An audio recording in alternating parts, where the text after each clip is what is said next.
Muito boa noite, queridos companheiros. Um abraço fraternal para todos.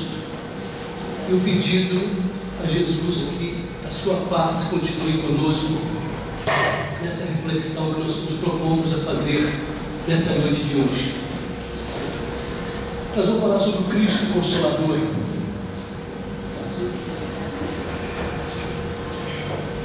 Que maravilha poder falar sobre esse assunto. É o capítulo 6 do nosso Evangelho segundo o Espiritismo.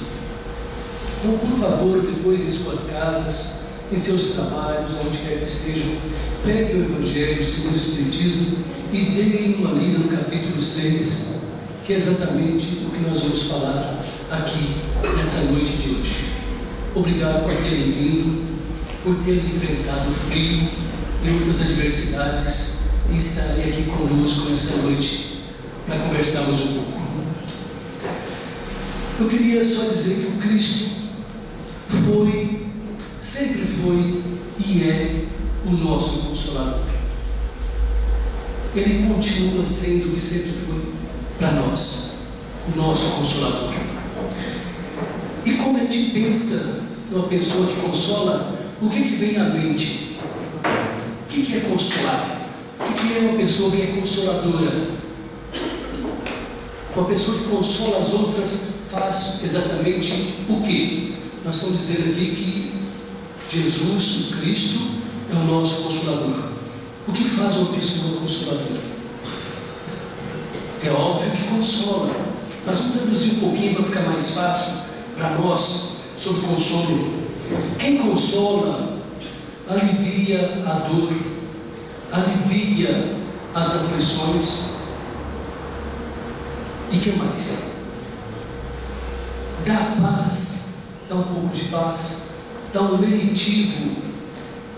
Ou seja, a pessoa que consola ajuda a pessoa a continuar a sua caminhada. Existem mais exemplos, de emprestar um ombro amigo, de consolar, de falar, de ouvir, uma série de coisas.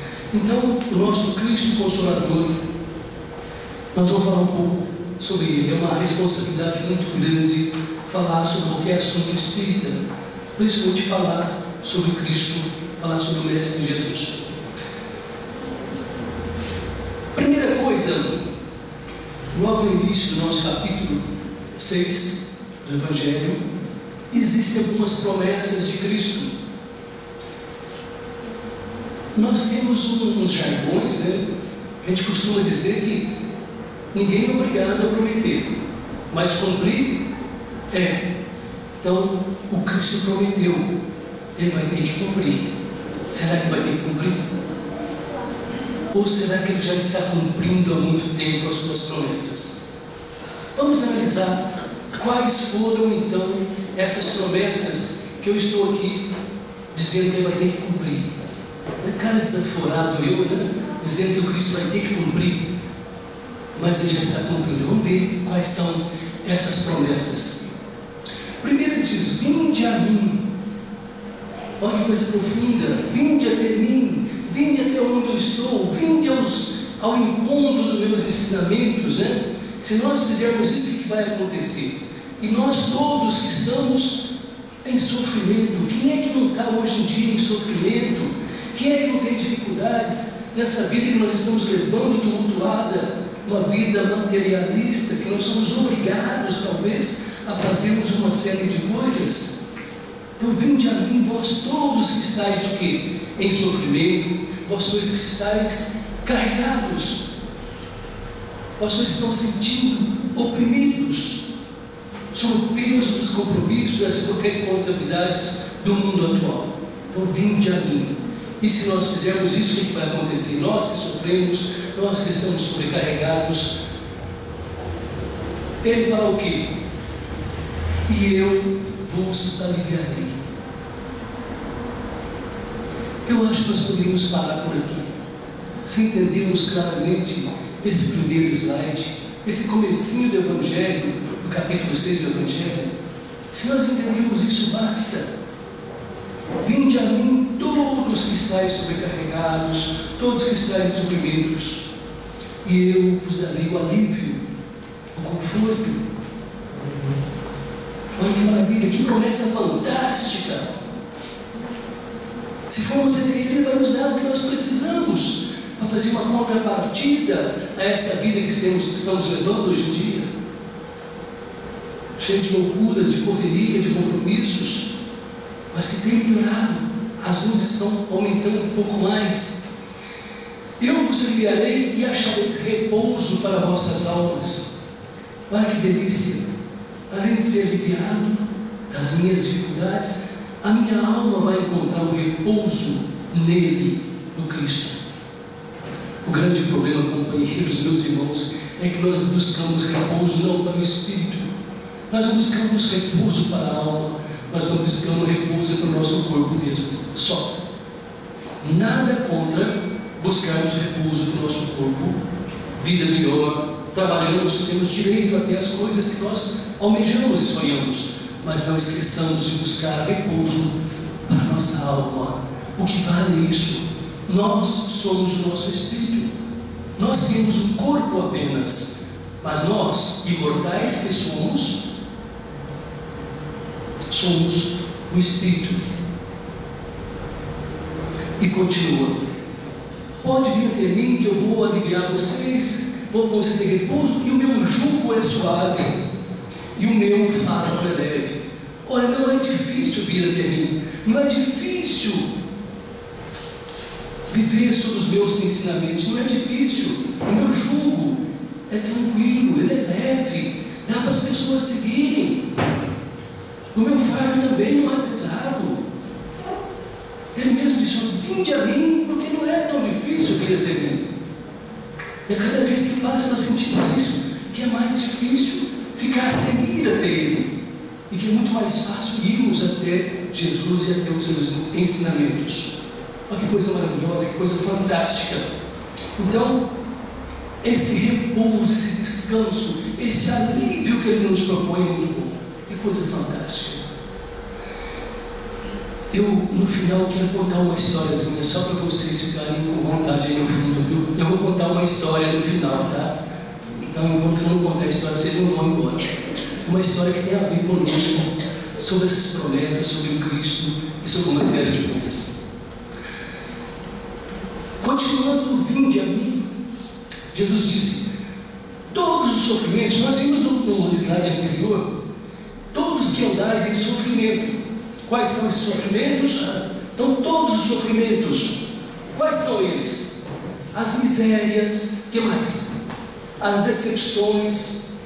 Quem nunca teve uma miséria? Quem nunca teve uma decepção nessa vida? É difícil, né? Quem não tenha tido. O pior é quando nós somos decepção para os outros, né? Isso é o pior. Como as pessoas são decepcionadas por causa da nossa culpa.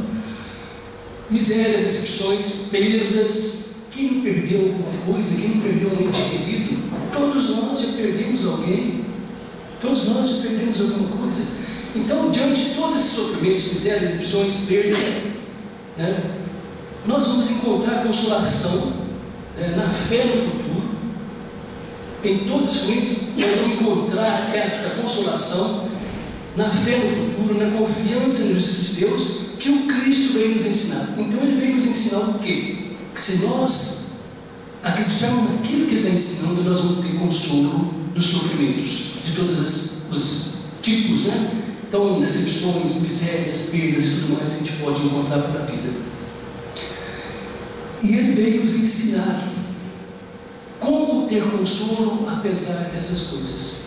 E muito mais do que ter consolo, Ele veio nos dar um passaporte, nos mostrar o caminho para uma vida de consolo, de alegria, de paz e de felicidade. E Jesus continua: se me amais, guardai os meus ensinamentos. Talvez você encontre alguma tradução, mandamentos, mas acredito que para nós hoje ensinamentos é muito mais palpável, mais fácil entendermos.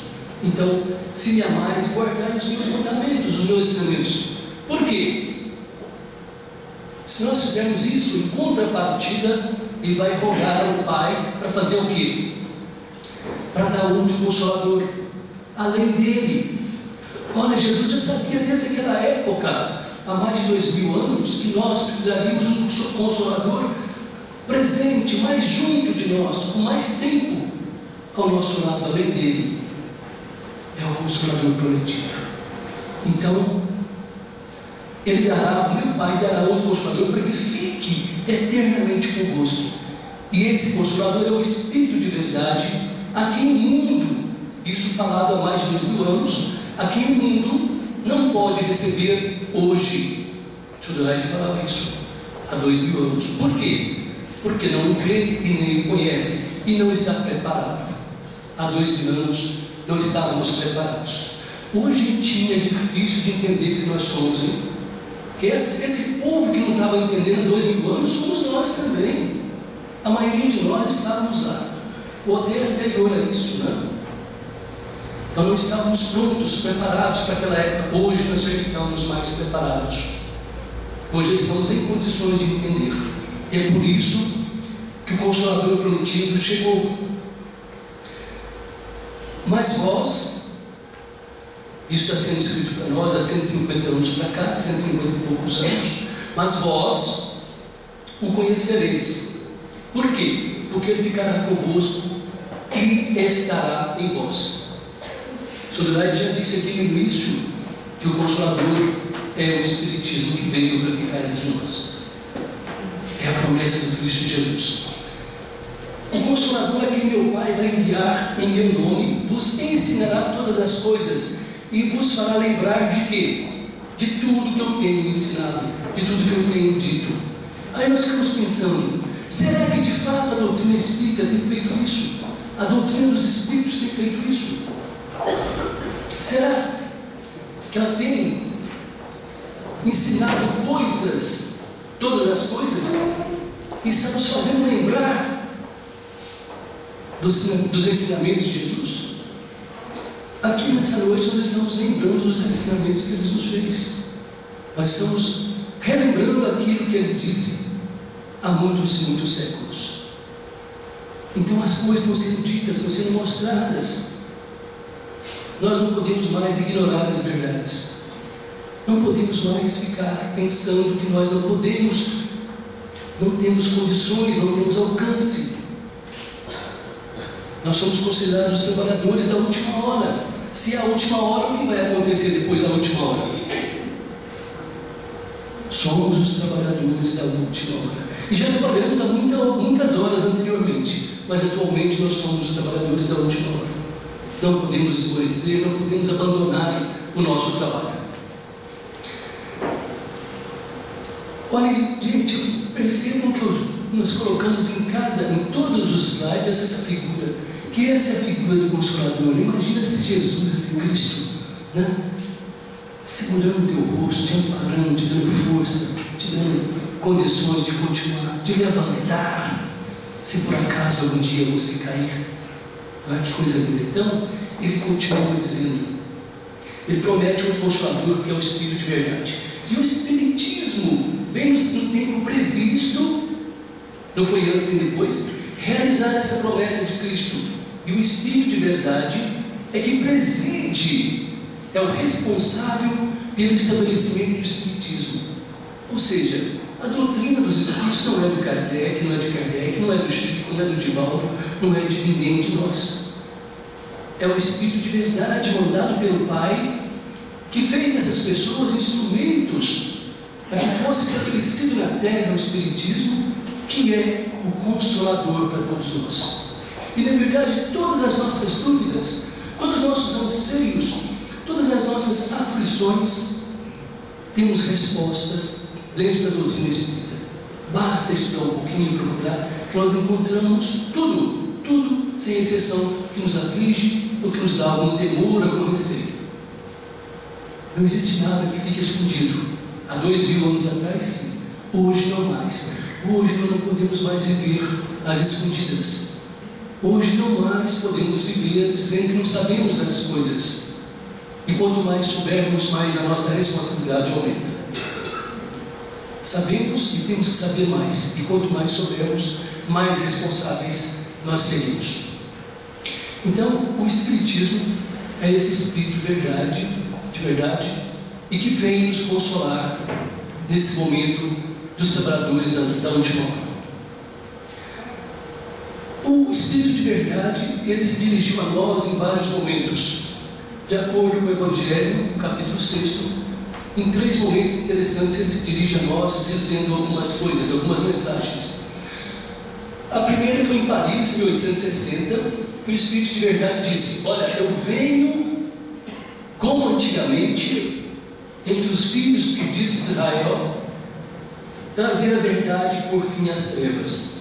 Nós estamos vivendo momentos talvez muito parecidos com aquele momento que os filhos de Israel estavam vivendo, buscando apenas o materialismo, esquecendo a parte espiritual, com pouco amor no coração. Nós estamos vivendo alguns momentos. É claro que tem muitas pessoas fazendo coisas boas.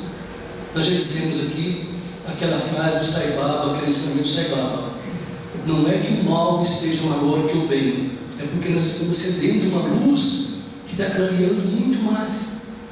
E como a luz clareia, aparecem as coisas ruins. Ele compara isso como se fosse uma despensa, um cômodo que tivesse uma luzinha de 25 velas. Imagina um cômodozinho na sua casa com uma luzinha de 25 velas. Durante muitos anos você entra naquele cômodo, o que acontece? Você encontra o caminho e algumas coisas mais claras. Um dia você resolve colocar uma lâmpada de 100 velas, esse mesmo cômodo. O que acontece? Além daquilo que você já via, você começa a ver algumas imperfeições, a sujeira, talvez alguns insetos, alguns animais roedores, algumas quinquilharias que a gente vai acumulando. Então, na verdade, nesse caso, não é que apareceram mais, eles já estavam lá, mas começaram a vir à luz essas coisas erradas. Então, não é que o mundo está pior, na verdade, nós estamos melhores. A luz do Cristo Consolador está brilhando muito mais, e como brilha mais, nos permite vermos as coisas erradas, e que vai diminuindo. Então, olha o que ele dizia: eu vim trazer a verdade, igual antigamente. Para quê? Para colocar fim às trevas. Essa verdade é a luz, é o ensinamento, e a verdade, o ensinamento vai acabando com as trevas, vai diminuindo. Ou seja, quanto mais nós buscarmos a aprender, buscarmos a instrução, quanto mais fizermos isso, mais nós estaremos buscando acabar com as trevas. E as trevas não são boas para ninguém. Então, isso é 1860. E ele dá um recado para os espíritas, para todos nós que abraçamos essa doutrina fantástica, maravilhosa, dizendo: espíritas, né? Amai-vos. Esse é o primeiro ensinamento, amai-vos. E o segundo é instruí-vos. Esse é o segundo ensinamento. Então, nós que abraçamos essa doutrina temos esse compromisso com Cristo Consolador e com o Espírito de verdade. Amar e instruir. Buscar o quê? Amar as criaturas todas, nossos irmãos, e ao mesmo tempo buscar a instrução, o conhecimento. E na medida que você busca a instrução, na medida que você aprende, você ama mais. Na medida que você ama mais, você aprende mais. Então são esses dois ensinamentos para nós espíritas, além dos ensinamentos para os cristãos. Que nós temos o ensinamento: amai-vos uns aos outros, né? Como é que é? Eu esqueço. Amai-vos uns aos outros, como é? Amai, tem negócio de fazer aos outros também. Como é que é o negócio? Fazer aos outros aquilo. Está na parede aqui. Faça aos outros aquilo que quis que fizesse a você. Então, esses são os ensinamentos básicos do cristianismo, que está dizendo que todas as verdades se encontram dentro do cristianismo. Olha que coisa fantástica. Aqui não está escrito que todas as verdades se encontram nem no Espiritismo, nem no catolicismo, nem em lugar nenhum, mas no cristianismo, ou seja, naquilo que o Cristo propagou, que ensinou e vivenciou. Olha que maravilha. Não está dizendo: ó, se você não for espírita, você vai condenar. Não existe isso. É você com Deus, é você com o próprio Jesus através dos ensinamentos dele. Então, todas as nossas dificuldades, todas as verdades são encontradas dentro do cristianismo. Olha que coisa fantástica e maravilhosa. na verdade, nós estamos sendo consolados com verdade há muito tempo. Talvez nós que não estejamos escutando claramente.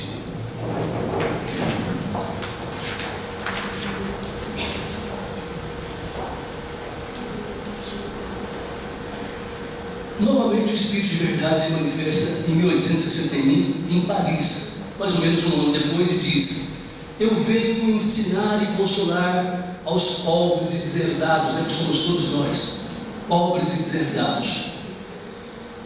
Ele vem pedir o seguinte: elevem vossas resignações à altura de vossas provas. Então, se a sua prova for difícil, que a sua resignação também esteja no mesmo patamar.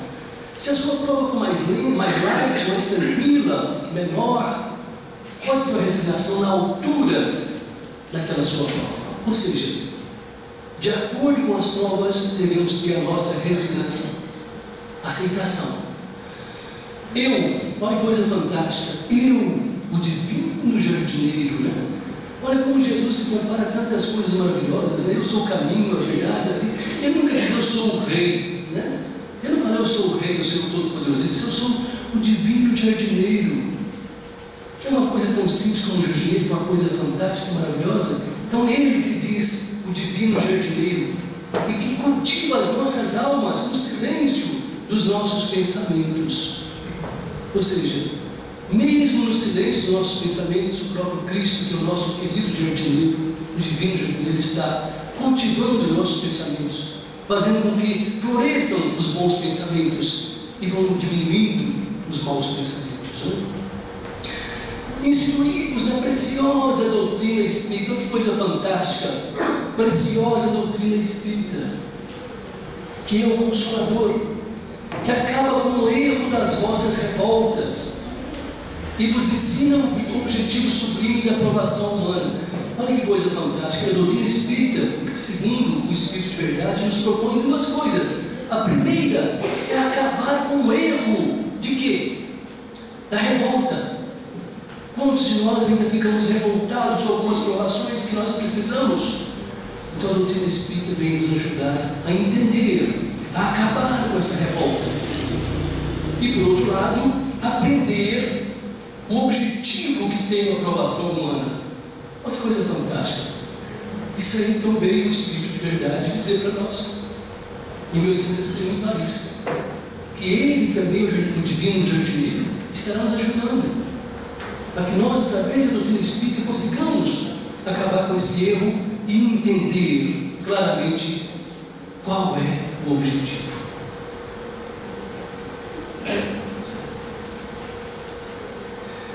Novamente o Espírito de verdade se manifesta em Bordeaux em 1861. Então, duas manifestações no mesmo ano, dizendo também: eu sou o grande médico das almas. Além de ser o divino jardineiro, é o grande médico das almas, e vos trago o remédio que vos deve curar. Remédio e cura. O que seria então o remédio e a cura? Qual que é a cura e qual que é o remédio? O remédio, a verdade, é o conhecimento, que são cura e remédio. Então o conhecimento vem nos ajudar nisso, a termos a cura através do conhecimento, através da verdade. Então é isso que o Espírito de verdade está nos propondo, que nós sejamos sãos, que sejamos curados através dele, o divino médico, através do conhecimento e através de que mais? Da verdade. Deus faz a vossos corações um chamado supremo pelo Espiritismo. Então, através do Espiritismo, Deus faz a nós um convite, um chamado. Devemos escutá-lo. E qual que é esse chamado?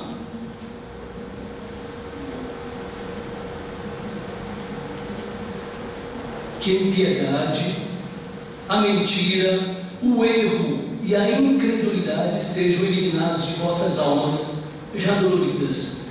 As nossas almas estão doloridas porque nós cultivamos a incredulidade, não acreditamos, os erros, as mentiras e a impiedade. Então o que nós vamos dizer é isso: para com isso, acaba com essas coisas que só fazem mal para vocês, que são os erros, mentira, impiedade. Então vamos eliminar isso das suas almas já estão sofridas, doloridas. Ou seja, já nos ensina que se nós tirarmos isso das nossas almas, a dor desaparece. Olha o que ele continua dizendo: esses são os monstros que sugam o quê? O vosso sangue puro, e que vos fazem feridas quase sempre mortais. Então essas coisas aqui, erro, mentira, impiedade, são monstros que vão sugando o nosso sangue puro, e vão nos fazendo mal. Feridas quase sempre mortais que nos matam, que acabam conosco. Então por isso nós devemos, atendendo ao Espírito de verdade, amar e orar. Onde nos pediu para amar e nos instruímos. Agora a outra comunicação nos pede para amar e orar. Mais recentemente, um espírito companheiro, amigo, vem dizer: vigiai e orai. São coisas que são consequências das outras. Amai e orai. Depois, vigiai e orai. Não basta fazer apenas uma coisa, tem que amar, mas também tem que orar. Depois vem o irmão José nos dizendo isso: vigiai e orai. Novamente o Espírito de Verdade se comunica conosco num lugar chamado Habre, em 1863, 2 anos depois. Já bem resumidamente ele diz: tomai por lema essas duas palavras, só duas palavras: devotamento e abnegação. Por quê? Sereis fortes se fizerdes isso, pois essas duas palavras resumem todos os deveres que a caridade e a humildade vos impõem. Olha que coisa, atrás de cada letra tem outras verdades, né? Ou seja, a caridade ou a humildade são coisas que nós temos que fazer, são impostas a nós. Temos obrigação. Não é que é ler, não, que é obrigação. São impostas. Então, se nós formos pessoas devotadas e abnegadas, nós conseguiremos acatar os deveres de caridade e humildade, que são uma obrigação nossa. Devotamento é uma dedicação. Eu fui buscar no dicionário para ficar mais simples. O que é devotamento? Seria um empenho, uma dedicação, né? Uma colaboração. E abnegação seria uma renúncia, seria um sacrifício de alguma coisa. Então, seria devotamento, dedicar às coisas boas e abnegar, sacrificar as coisas não tão boas. Então são simples. Então veja que o Espírito de Verdade, nessa última comunicação, nos fala duas coisas apenas: abnegação e devotamento. Se fizermos isso, estaremos no caminho certo. Olha que coisa maravilhosa, que coisa fantástica. O Sudrede falou no começo dessa cena aí que alguém imaginou e pintou esse quadro. Jesus dizendo para alguns dos apóstolos, aqui não estão os 12, estão apenas 10, está dizendo: muitas coisas eu tenho para vos dizer, mas não as podeis suportar agora. Isso na época que Cristo esteve fisicamente conosco. Mas hoje isso já é diferente. Naquela época realmente não havia a mínima condição de que as pessoas entendessem, nem mesmo o grupo de apóstolos, que eram pessoas especiais, eram pessoas que tinham mediunidade, eram pessoas escolhidas para isso, para o começo do cristianismo. Nem eles estavam preparados, imaginamos outras pessoas. Então hoje não mais esse quadro nos inclina. Então muitas coisas tem para nos dizer, e já está dizendo, porque agora nós estamos em condições de entender. É engraçado isso, que a gente tem medo de falar a verdade para muitas pessoas, né? Como a gente vai conversar com as pessoas sobre doutrina espírita, a gente fica assim cheio de dedos, né? Porque as pessoas não vão entender, vão ficar com medo. Ainda estamos nos comportando de uma forma meio atrapalhada. Talvez seja para não ferir as pessoas, não incomodá-las, mas precisamos aos poucos ir falando as verdades. A verdade existe para ser mostrada, para ser apontada. E o Consolador ainda nos faz uma promessa, dizendo: eu sou o caminho, a verdade e a vida, e ninguém vai ao Pai se não for por mim. Olha que coisa, olha a recomendação, olha a informação preciosíssima que o Cristo Consolador nos fala. Eu sou o caminho, quer dizer, não tem um atalho, tem que ser através de mim, através daquilo que eu tenho dito para vocês. Eu sou o caminho, também sou a verdade e a vida. Quem usar esse caminho vai estar buscando a verdade e assim tendo muito mais vida. E se for dessa forma, vocês vão até o Pai. Se não for, ninguém vai chegar ao Pai se não for através disso. Ou seja, se não for através do ensinamento de Jesus, através dos exemplos, nós nunca teremos condições de chegar até o Pai.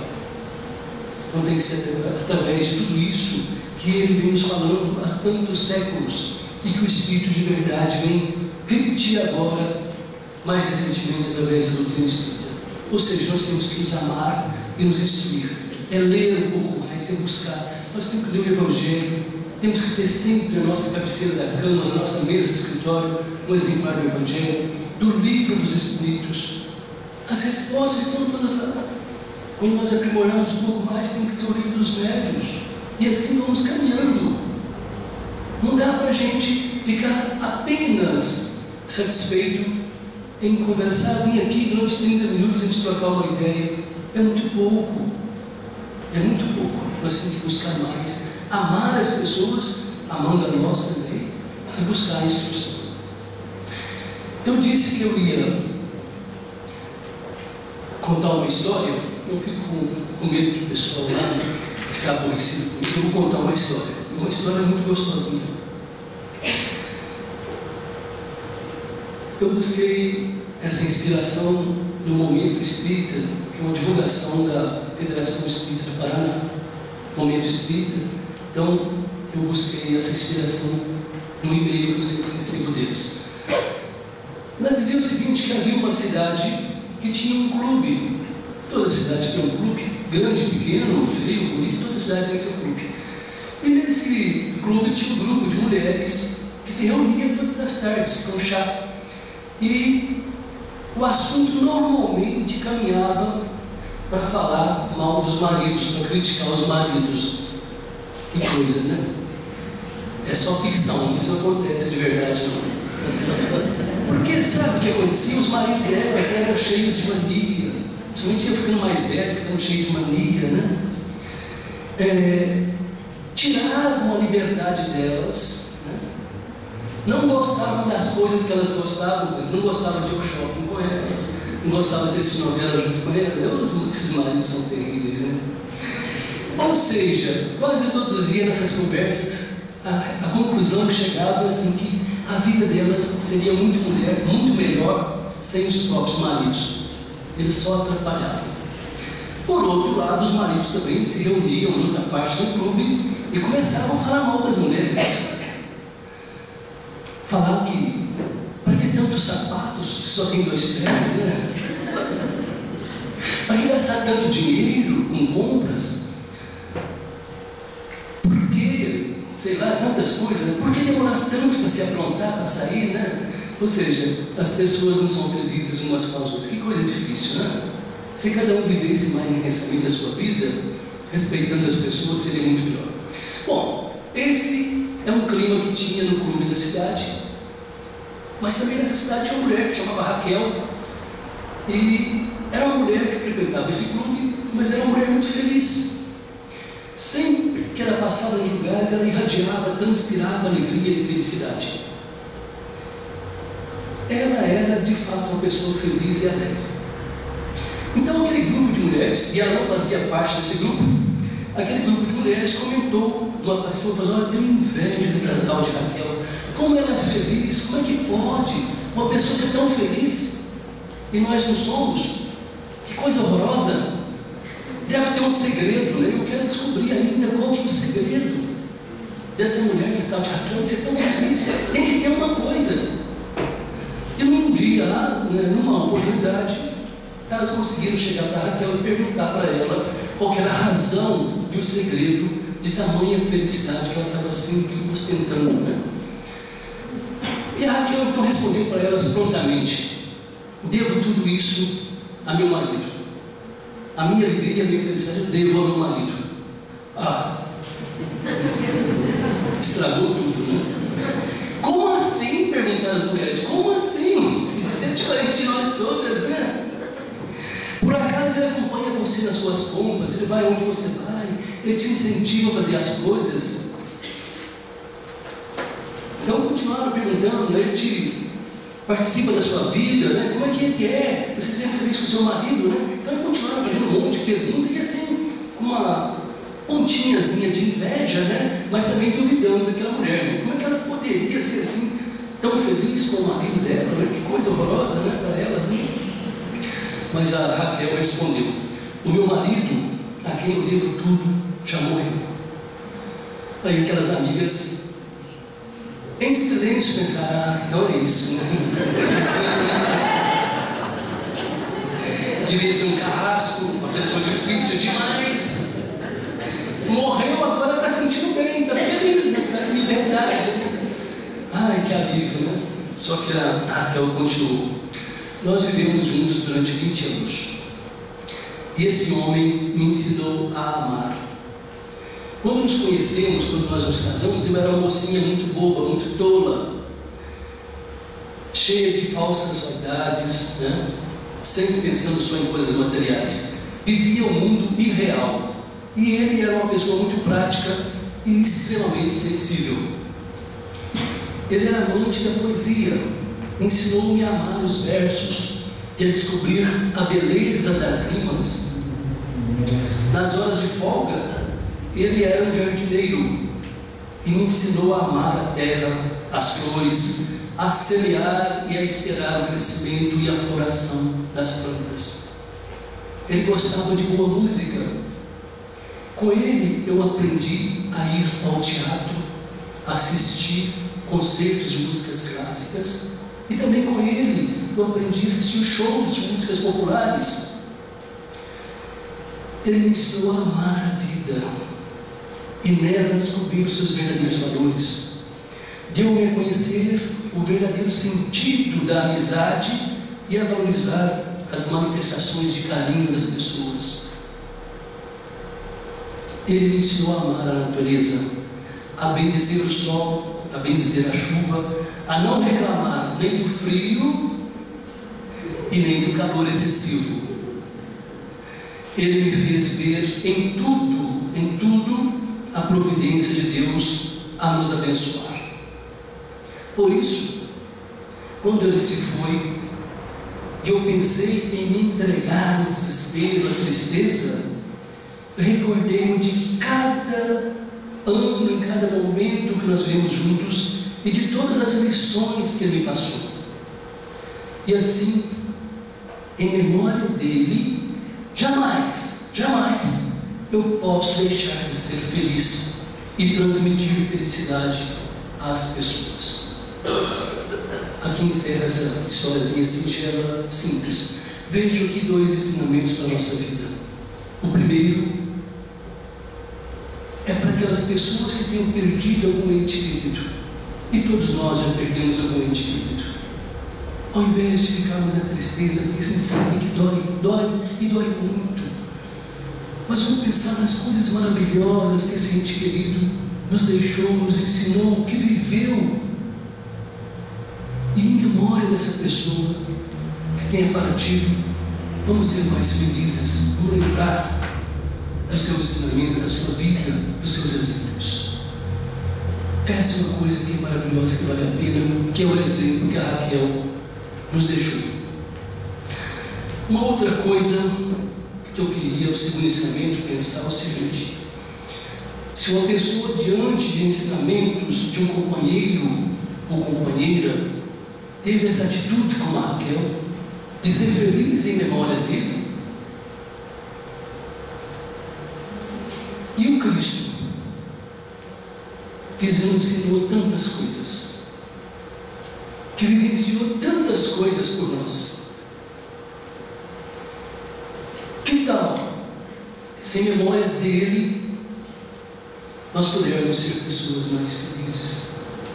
Que tal, sem memória do que Cristo representou e ainda representa para nós, nós poderemos ser pessoas mais alegres, mais felizes e consoladoras. E consoladas também. O que podemos fazer para que o Cristo continue entre nós, nos consolando? É isso que eu queria que nós ficássemos pensando um pouquinho. Em memória do Cristo, o que nós podemos fazer? A exemplo da Raquel, que foi uma mulher fantástica, maravilhosa. Que Deus nos abençoe, que tenhamos uma noite fantástica, uma semana maravilhosa.